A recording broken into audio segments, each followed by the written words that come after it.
मियां अली इशफाक साहब से actually general Faiz की फैमिली ने कांटेक्ट किया था, और जब किया था तो उस वक्त मुझे ये बात पता लग गई थी कि ये बीच में ये भी कंस्पिरेसी थ्योरी जो है वो डेवलप करवाई गई, और खास तौर पे एक लौंडा लपाड़ा जो पाकिस्तान से बाहर बैठा हुआ है वो अक्सर औकात मियां अली इशफाक के ऊपर जो है इस किस्म के हमले करता है कि जनाब मियां अली इशफाक जो है वो तो खुद इन्हीं का बंदा ही है। लेकिन मैंने जो है वो ये सबूत देखे हुए हैं कि जनरल फैज की एक्चुअली फैमिली ने खुद मियां अली इशफाक से कांटेक्ट किया था और वो चाहते थे कि वो उनकी वकालत करें। तो बहरहाल तारिक फजल चौधरी साहब ये बात कर रहे थे, उन्होंने कहा जी उन्होंने अपनी पसंद के वकील मुंतखब किए जिन्होंने 15 माह तक वकील सफाई की हैसियत से कानूनी प्रोसेस में हिस्सा लिया। उन्होंने कहा कि फैज हमीद पर जो 4 इल्जाम लगाए गए थे वो सारे सच साबित हुए, उन्हें 14 माह की सजा बामशक्कत सुनाई गई है। यह सजा इन इल्जामात पर दी जाने वाली सजा का फेज 1 है।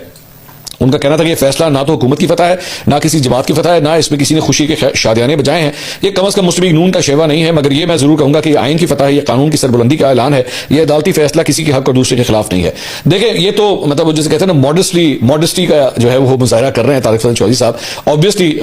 मुस्लिम लीग नून के जितने भी रहनुमा हैं उनके दिल में लड्डू फूट रहे हैं, और पाकिस्तान तहरीक इंसाफ वालों के जो है मुंह लटके हुए हैं, चेहरे लटके हुए हैं कि जनाब साडा बंदा जो है ना वो ज़ेरे ताब आ गया।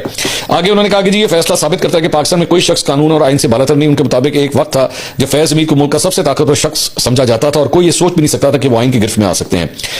तारिक फजल चौधरी ने इल्जाम आयद किया कि जनरल फैज ने अपने सरकारी इख्तियार को जाती पसंद और नापसंद के तहत इस्तेमाल किया और कौमी मफाद के नाम पर हुकूमतें बनाने और गिराने का अमल जारी रखा। उन्होंने कहा कि सियासी इंजीनियरिंग के नतीजे में मुल्क में जो तकसीम, इंतशार और बहरान पैदा हुआ, पाकिस्तान इसके असरात 8 से 10 साल से भुगत रहा है। अच्छा, ये जो जुमला है ना, जब मैं एक्चुअली मैंने सुना तारिक फजल चौधरी साहब का कि जी इस सियासी इंजीनियरिंग के नतीजे में मुल्क में जो तकसीम, इंतशार और बहरान पैदा हुआ, पाकिस्तान उसके असरात 8 से 10 साल से भुगत रहा है। यही इसी किस्म की सियासी इंजीनियरिंग जो है 1990 में भी हुई थी, और नवाज शरीफ साहब उसके बेनिफिशियरी थे। आईजीआई जब बनाई गई थी तो उससे भी जो है वो बेसिकली असल उस वक्त मकसद यही था कि मोहतरमा बेनजीर भुट्टो का जो है वो रास्ता रोकना है, और उनके अगेंस्ट 9 सितारे इकट्ठे